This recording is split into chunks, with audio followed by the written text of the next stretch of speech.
그 지역에서 목자들이 밤에 들에서 지내며 그들의 양떼를 지키고 있었다.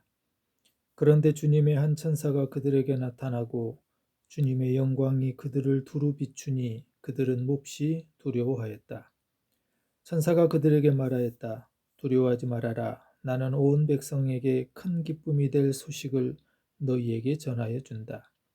오늘 다윗의 동네에서 너희에게 구주가 나셨으니 그는 곧 그리스도 주님이시다. 너희는 한 갓난아기가 포대기에 쌓여 구유 위에 뉘어 있는 것을 볼 터인데 이것이 너희에게 주는 표징이다. 갑자기 그 천사와 더불어 많은 하늘 군대가 나타나서 하나님을 찬양하며 말하였다. 더없이 높은 곳에서는 하나님께 영광이요 땅에서는 주님께서 좋아하시는 사람들에게 평화로다. 성탄절이 되면 누구나 어린이와 같은 순수한 마음으로 돌아가게 됩니다. 마구간의 아이, 흰눈, 산타크로스 할아버지와 양말, 그리고 선물, 반짝이는 크리스마스 트리와 요즘은 저작권 문제로 쉽게 들을 수 없지만 즐거운 캐롤, 자선 낭비와 함께 울리는 구세군의 종소리 등 이 모든 것들이 크리스마스를 아름다운 동화 세계로 만들곤 합니다. 고요한 밤, 거룩한 밤, 기쁘다 구주 오셨네. 가정마다 방문하여 성탄 새벽송을 부르며 밤을 새우던 추억들도 새롭습니다. 성탄을 맞이할 때마다 우리에게 궁금한 것이 있습니다. 첫 번째 성탄은 어떠하였을까라는 생각입니다. 지금의 성탄절은 너무도 상업화되어 있어서 사회적 문제를 일으키기도 하는 등 많이 변질되었습니다. 첫 성탄과는 다르게 성탄의 참뜻이 퇴색되어 가는 것은 그만큼 기독교의 복음이 변질되었다는 것을 의미하기도 합니다. 최초의 성탄 이야기는 마태복음과 누가복음에 기록되어 있어서 그 성탄의 분위기를 어느 정도 알 수는 있습니다. 그러나 두 복음서의 성탄 소식은 서로 일치하지는 않습니다. 마태가 전해주는 성탄 이야기는 동방박사들의 이야기를 중심으로 한 유대왕의 탄생을 강조하고 있습니다. 마태가 복음서를 기록한 목적은 왕으로 오신 예수님을 강조하기 때문입니다. 그래서 마태는 1장에 예수 그리스도의 족보로부터 시작합니다. 한편 누가가 전해주는 처음 성탄의 이야기는 목자들의 이야기를 중심으로 평화로운 농촌 들판의 풍경을 보여주고 있습니다. 누가는 아기 예수를 유대 나라를 넘어 세상 평화의 왕으로 강조합니다. 누가는 로마 황제에게 보내는 편지 형식으로 복음서를 소개하고 있기 때문입니다. 누가복음 2장은 평화의 왕이 탄생하는 것에 대한 이야기입니다. 누가가 전하는 첫 성탄은 매우 평화롭고 소박하며 서정적입니다. 그러나 당시의 사회적 상황은 매우 어둡고 희망이 없는 시대였습니다. 누가는 예수 탄생의 소식을 그 시대의 역사적 배경과 관련시켜 비교적 자세히 전하고 있습니다. 누가는 예수 탄생의 이야기를 가이사 아구스도가 온 세상에 내렸던 호적 명령을 배경으로 해서 기록합니다. 이 호적 조사는 구레뇨가 수리아의 총독이 되었을 때 처음 한 것이라고 기록하고 있습니다. 그때 갈릴리 사람 요셉이 그의 약혼녀와 함께 갈릴리 나사렛에서 베들레헴으로 오게 된 것과 예수가 베들레헴에서 태어나게 된 것이 바로 이 호적 명령 때문이라고 누가는 기록합니다. 누가가 전하는 예수 탄생의 이야기는 이렇습니다. 요셉과 마리아가 베들레헴에 있을 때 해산할 날이 차서 맏아들을 낳게 되자 그 아이를 강보로 싸서 구유에 뉘었는데 그 이유는 여관에 머물 것이 없었기 때문이라고 밝히고 있습니다. 누가는 아기 예수가 탄생했다는 사실보다는 오히려 마리아가 태어난 아이를 어느 곳에 두었느냐를 말하는 데 더 관심을 나타내 보입니다. 그리고 누가가 전하는 성탄의 이야기는 밤을 배경으로 하고 있습니다. 시간적으로 밤뿐만 아니라 역사적으로도 매우 어두운 때 아기 예수는 태어났습니다.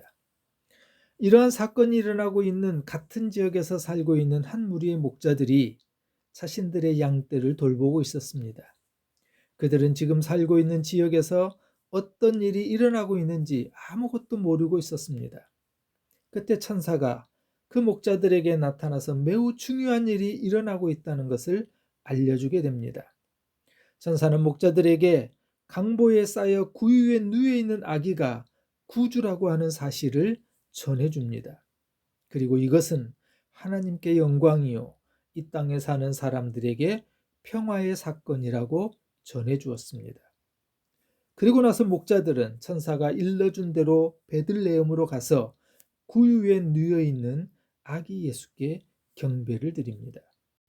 천사가 목자들에게 준 표적은 상상하지 못한 기대 밖의 표적이었습니다. 강보에 쌓여 구유에 누워 있는 아기를 보리라는 것입니다.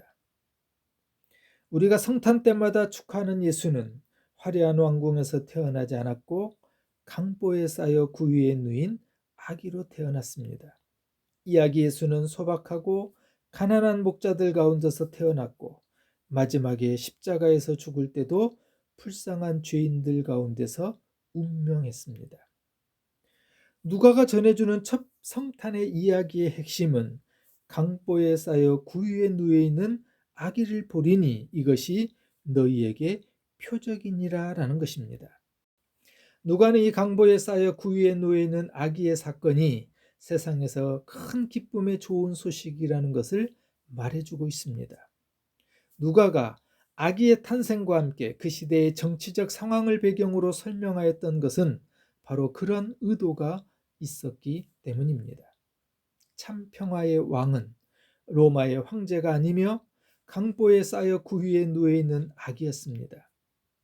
그 시대에는 정치적으로 로마가 세계를 지배하고 있었고 로마 제국은 전무후무한 평화의 시대라고 말하던 때였습니다.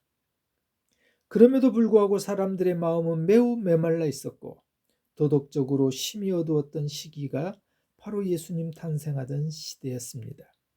사람들은 깊어가는 밤과 함께 역사의 새벽을 목말라 하고 있었습니다. 그런 어두운 시대에 큰 기쁨의 좋은 소식의 아기 예수의 탄생으로 하나님께서 구원의 손길을 펴셨던 것입니다. 하나님께서는 인간의 역사 한가운데로 직접 찾아오십니다. 바로 그 표적이 강보에 쌓여 구유에 누워 있는 아기 예수입니다. 큰 기쁨의 좋은 소식은 세상 어떤 것으로도 만족하지 못해 목마르고 갈급한 인생을 시원하게 하고 수고하고 무거운 짐을 지고 살아가는 우리에게 쉼을 주며 내일을 알 수 없어 불안해하는 우리에게 평안을 주는 소식입니다. 그래서 해마다 성탄을 맞는 우리는 기쁨으로 주 예수 탄생을 축하합니다. 기쁘다 구주 오셨네 만 백성 맞으라 온 교회여 다 일어나 찬양하여라. 기쁘다 구주 오셨네 이 찬송가는 300년이 넘는 찬송으로 영국 찬송가의 아버지로 불리는 와츠가 작시한 찬송가입니다. 찬송가 제목 아래에 보면은 작은 글씨로 누가복음 2장 10절에 큰 기쁨의 좋은 소식을 너희에게 전하노라 라는 말씀이 기록되어 있습니다. 그런데 와츠가 이 찬송가 가사를 쓴 배경은 시편 98편으로 알려져 있습니다. 와츠는 교회에서 부르는 시편가를 마음에 안 들어 했다고 합니다. 그래서 시편 전체를 신약의 관점에서 의역하여 시편가를 만들었고 당시 와츠는 찬송은 신약 성서의 복음의 빛으로 재해석하고자 했던 겁니다. 기쁘다 구주 오셨네 이 음의 움직이는 진행을 보면은 도시라솔 파미레도 그 순서가 아래로 내려오고 있는 음표입니다. 말의 그림 혹은 어화라는 이 음악 용어로 해석하자면 예수님께서 높은 하늘의 영광을 버리시고 낮은 이 땅에 도시라솔 파미레도 내려오셨다고 볼 수 있습니다. 성탄절은 높고 높은 하늘의 영광을 버리고 낮고 낮은 이 땅의 인간의 몸을 입고 내려오신 구주 예수님의 탄생을 기뻐하고 감사하는 날입니다. 큰 기쁨의 좋은 소식으로 가득한 성탄이 되시길 주님의 이름으로 축원합니다. 주의 나를 평화의 도구로 써주소서.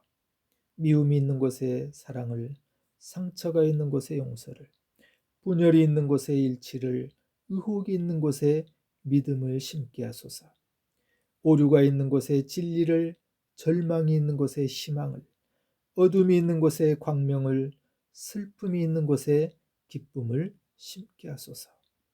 위로받기보다는 위로하며, 이해받기보다는 이해하며, 사랑받기보다는 사랑하며 주님을 온전히 믿음으로 영생을 얻기 때문입니다. 주여 나를 평화의 도구로 써주소서.